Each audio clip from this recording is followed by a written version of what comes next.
Hello lovelies and welcome back once again to, say it with me, I don't care if you're at work with your parents or whatever, ready? 1, 2, 3, Doomsday! That felt good, didn't it? People looking at you funny, did I get you fired? Did the driver shit his pants and crash the bus? Crawl out of the wreckage, Crusader, brush the broken glass out your nards. Sit on the curb and watch a glorious lead of fraggers flatten the remainder of the Ultimate Doom's final episode, thy flesh consumed, while you wait for help to arrive. Keep an eye on the crash site, lovelies. If any survivors out the misery, we wouldn't want them blaming this mess on you and by extension me, would we? If anyone asked, they were traitors, terrorists. You heard them talking in Haji code about blowing up a landmark, or perhaps a national animal that is dear to your country.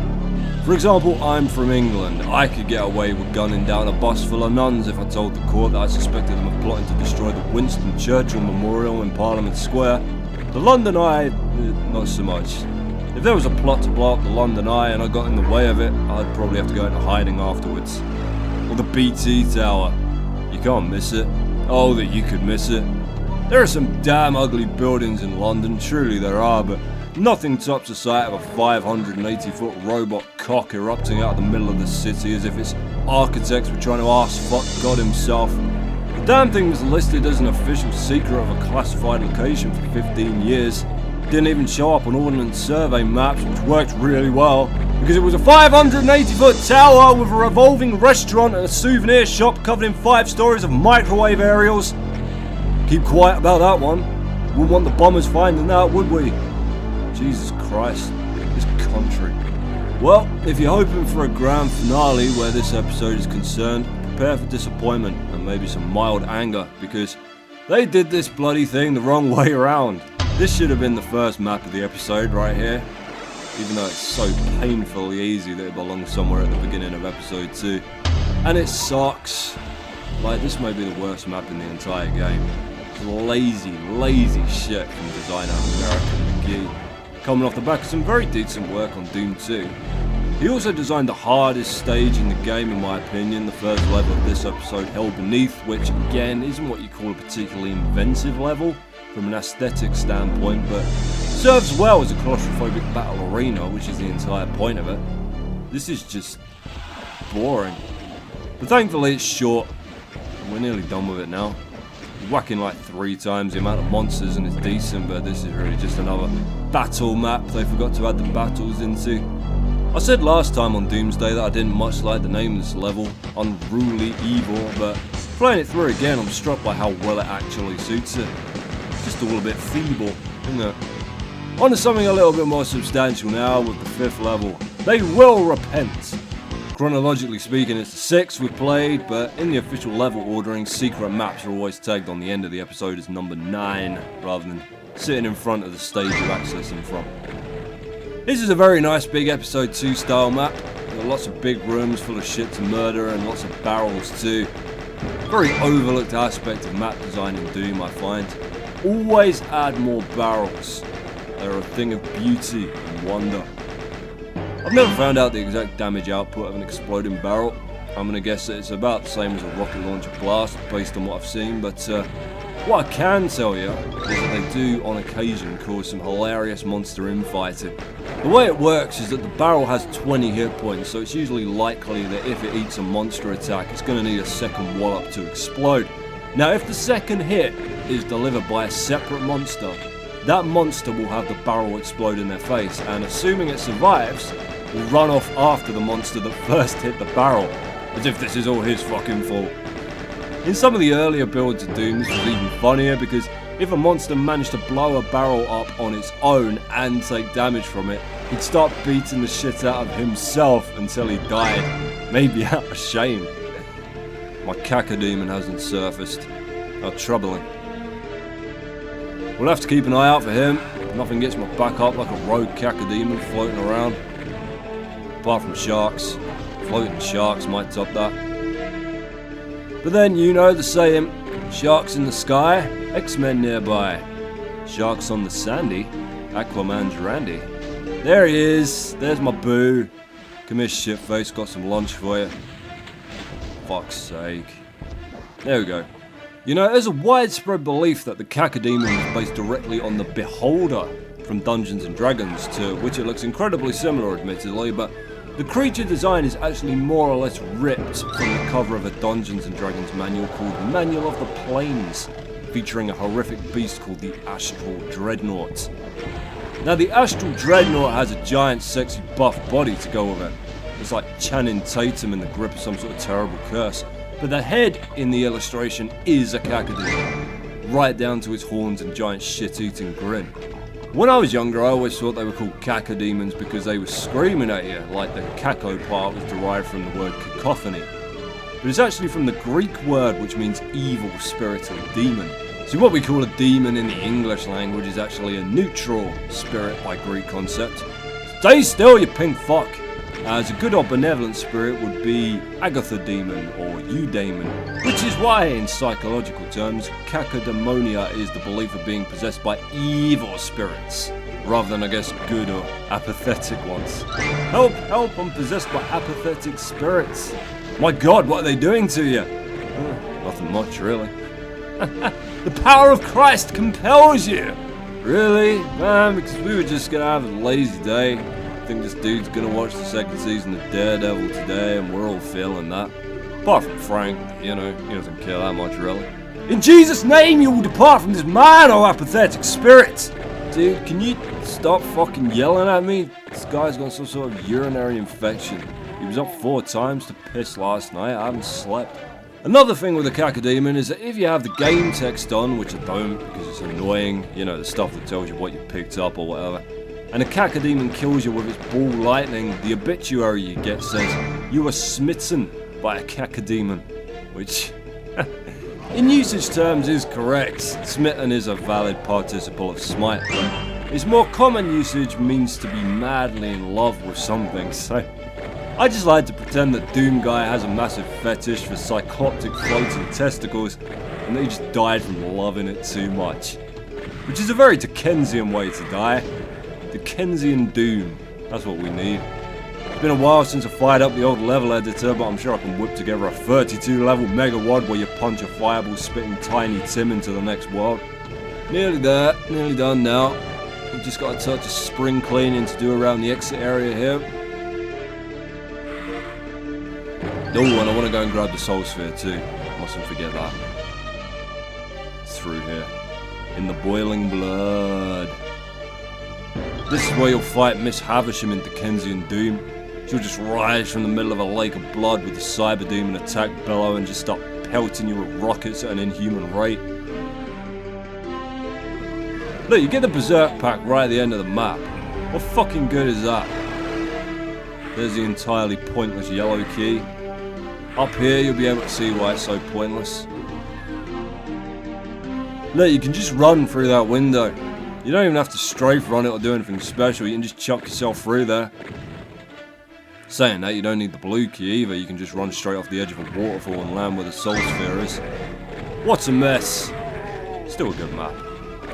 Go on, fuck off. Lost Souls have never stopped me from leaving anyway, you're not about to start now.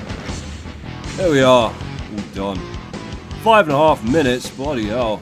That's the slowest I've ever run now, I think. Must have had a better route planned out back in the day.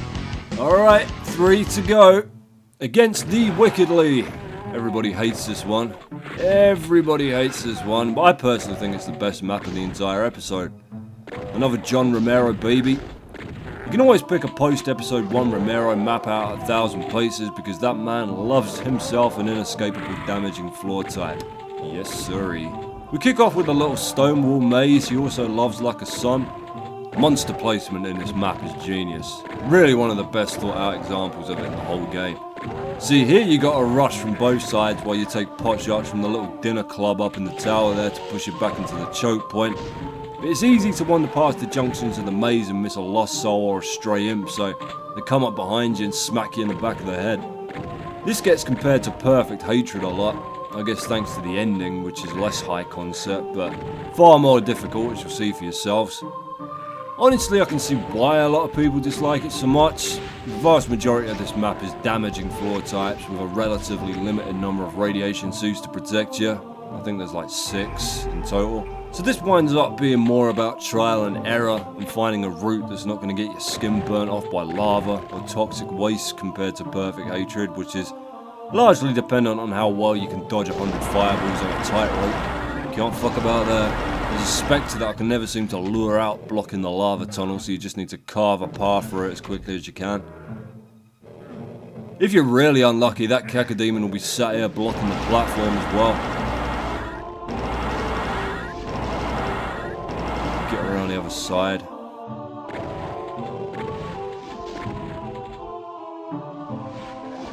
Don't grab the rad suit yet, we'll need it once we drop down into the main chamber. So let's talk about this quickly. Since announcing that Doomsday is moving to a monthly slot, I've had a shit ton of messages asking me to reconsider. Like, I've never had more messages about a single subject in the history of this channel, so let me just tell you where I'm coming from here. You notice that a lot of my videos are edited in such a way that there's a lot of cuts and bits and pieces. Well, that's mainly because it's very difficult for me to sit down and get an uninterrupted half hour of gameplay. I'm always having to pause the game and get up or whatever, and it's especially difficult to do that with something like Doom, where the whole idea is that it's one continuous play, so it's much easier for me to say that somewhere within the space of a month I'll get a spare hour or so to run through some maps uninterrupted than it is every week or fortnightly, so... The alternative, of course, is that I play Doom 2, which is coming right after this, map by map, and just release them as separate videos when they're done.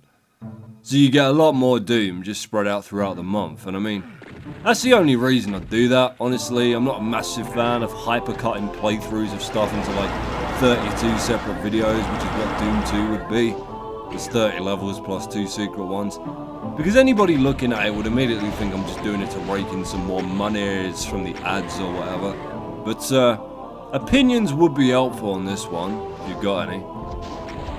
I think they definitely come out a lot faster because it's easier to commit to playing a 5-minute map than it is to half an hour, whatever it is, continuously. But on the other hand, they're split into smaller videos, which I'm sure a lot of people find irritating. You see this central column here with the teleporter on top is the basic hinge of the map. Depending on which side you go up, it will warp you to a different place. See, this is a nice ledge full of lovely rockets and no horrifying creatures, but the next one will be slightly less so. Get out of it, Shady. Got a new monitor recently, I'm still messing around with the settings. The blacks are really dense, so it can be a tad difficult to see where the spectres are lurking in the dark.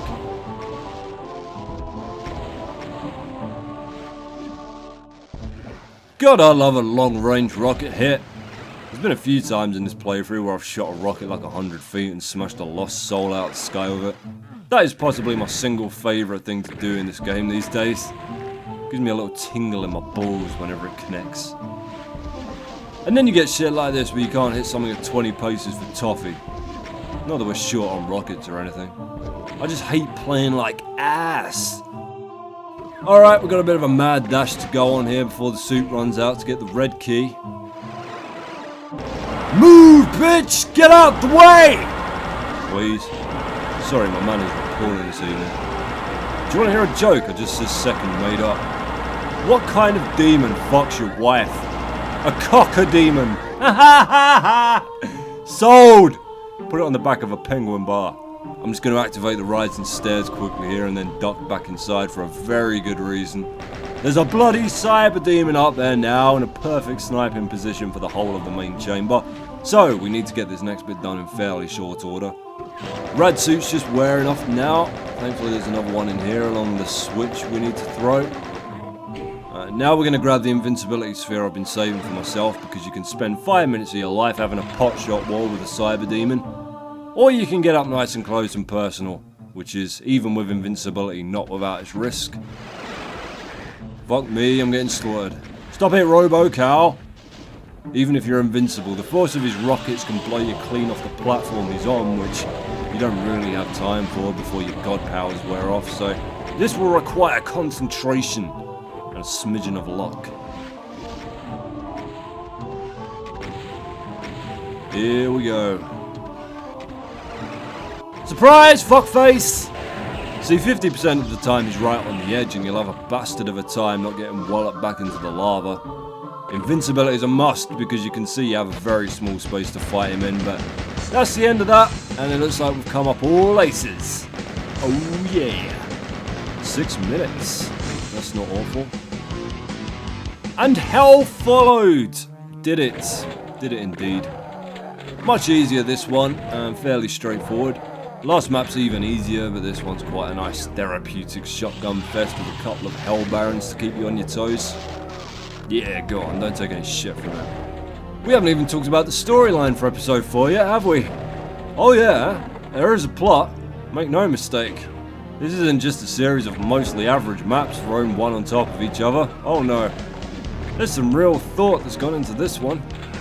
So, even though Thy Flesh Consume was released after Doom 2, it's actually a prequel to that game set on Earth. And these are presumably the first areas of Earth-set hell that Doomguy encounters when he steps through the portal after defeating the Spider Mastermind in episode 3. Which doesn't make a great deal of sense in terms of escalation, as some of these maps are harder than anything you'll find in Doom 2, but you know, whatever. You'll see during the ending text crawl that Doomguy is particularly motivated to murder the demon Menace in this episode in retaliation for the grisly fate suffered by his pet rabbit Daisy at the end of Inferno. You remember that decapitated rabbit with his head on a stick? Yeah, that was Daisy. That was Doomguy's pet bunny. What was it doing playing around on the outskirts of the burning city? Who was feeding it while Doomguy was away locked up on the UAC base? Did the demons get to Earth, locate Doomguy's home address somehow, go there, kill his pet rabbit, and then stake it on a random hill somewhere for him to find? These questions and more never fucking answered. So yeah, it's feeble, but there is a story. I'm kinda glad I didn't just whack a bunch of monsters from Doom 2 in here, to be honest. There are some features from Doom 2 in these maps, like some of the switches need keys to activate them, that's all Doom 2, but it would have cheapened the feel of the original game for me. I do really like Doom 2, but nowhere near as much as I love the original.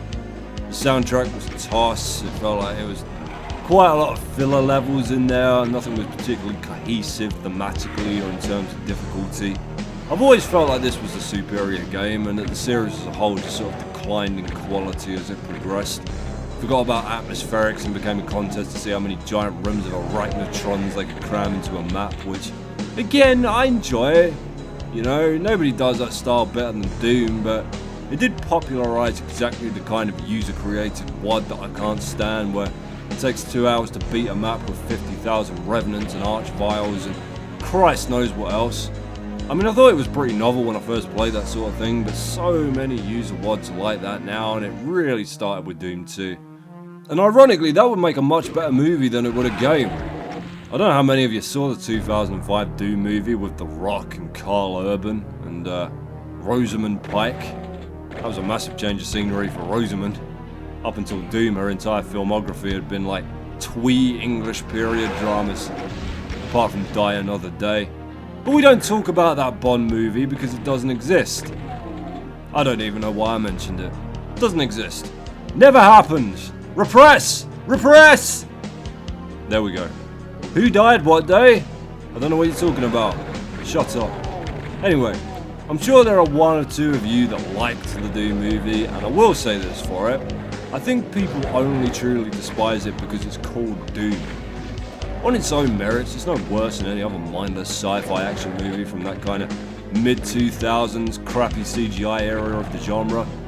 But because it bears the namesake of one of the most beloved and violent games of all time, some people felt a little bit put out that it was, you know, kind of balls. And instead of demons, the monsters were genetic experiments that were created by adding an extra chromosome into a host, which is actually how you incite Down syndrome in babies, so maybe using it as a plot device to create drooling, ravenous machine gun fodder wasn't the kindest of ideas. I'm sorry, I'm not laughing at the plight of the disabled, I promise, I'm just... What fucking idiot came up with that? Really? In fact, I'll tell you exactly who came up with it. David Callahan, who has never written anything good ever. In fact, no, that's not fair. The first Expendables movie was alright, and the latest Godzilla was watchable. Should we go with that? The action scenes carried both of those, though, obviously. And I think, honestly, I'm overrating them just because I've got such a nerd on for Godzilla and 80s action movies in general, so... Anyway, I think you have to be prepared for a backlash if you slap the title of an established franchise on something, piss away $50–60 million on it, and it still comes out not only as the most mediocre kind of movie, but also kind of spits in the face of the basic tenements of that franchise. I mean, there's not a hell of a lot to get wrong about Doom, is there? Demons from hell, shooting. Don't overcomplicate the fuck out of it.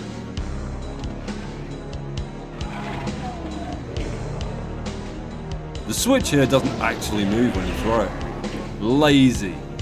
Fuck, I missed the rocket launcher. I'm not going all the way back up there for it. And before you point out the irony of me literally just calling the game lazy, I will piss on your trainers. That's the end of that one.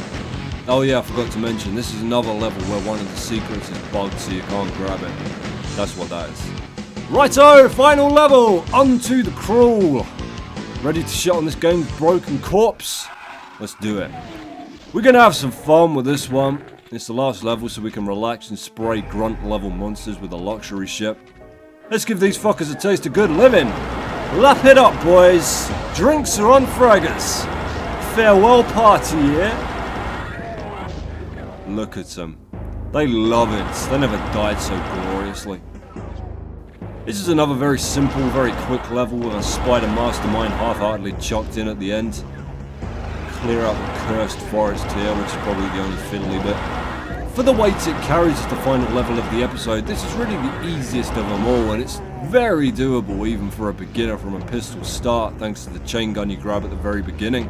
Designed by Sean Green, who only ever made this, Sever the Wicked, and Blood Falls, which was one of the tamer maps from Doom 2, but he also did some work on Hexen, and handled some of the later Doom ports, which included the excellent PlayStation version that I have sung the praises of multiple times in this playthrough. This is a real arcade style map with just no extended roaming or switch throwing, just an absolute joy to sit down and carve your way through. If you've been a good boy or girl, saved all your ammo up. I was a bit fast out the gate when I warped in here. The cacodemons have usually floated off around the back to intercept me by now, which makes it more fun to blast out the sky, but what can I say? Can't help but blitz through this one, quite honestly. Let's go downstairs and melt everything. Evening, scumfucks! I bring you the gift of unstable plasma technology! Oh no, you're quite welcome. I think when I start up Doom 2 I'm going to go for 100% run. Didn't really bother me that much when I started this one, but it's kind of been bugging me since episode 3. Feels like I'm kind of cheating you all if I knock out these classic long plays and not catch everything in them. Like, I've started doing a giant retrospective on the Resident Evil franchise in the past few days. I've played through Jill's campaign 3.5 times to get every possible alternate cutscene out of it. Alright, here's the letdown. Now you got the spider demon in here ready for a boss fight, but it can't actually even fucking defend itself because it's so barricaded in by the other monsters, so it just drops dead without putting anything worse than a scratch on you. You got the little compartment at the back here for more plasma if your rampage goes cack-handed like mine is right now. Like, I'm not even really aiming anymore, just spamming the fire button at any time something twitches. Grab the health and armor boost to ride into the sunset good and maxed out. Jump in the hole, and we're done. See you later. Fair fucking well to you, Doom on Ultra Violence. The Spider Mastermind must have sent forth its legions of Hellspawn before your final confrontation with that terrible beast from hell. But you stepped forward and brought forth eternal damnation and suffering upon the Horde as a true hero would in the face of something so evil. Besides, someone was gonna pay for what happened to Daisy, your pet rabbit. But now you see spread before you more potential pain and gibbertude as a nation of demons run amok among our cities. Next up, Hell on Earth.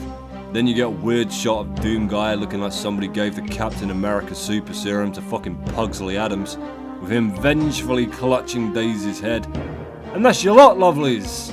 Thank you for tagging along on this epic journey with me, in which I've tried my damnedest to be an entertaining guide. And if you're willing and able, do feel free to join me next month as we begin our war on the mighty Doom 2. See you there.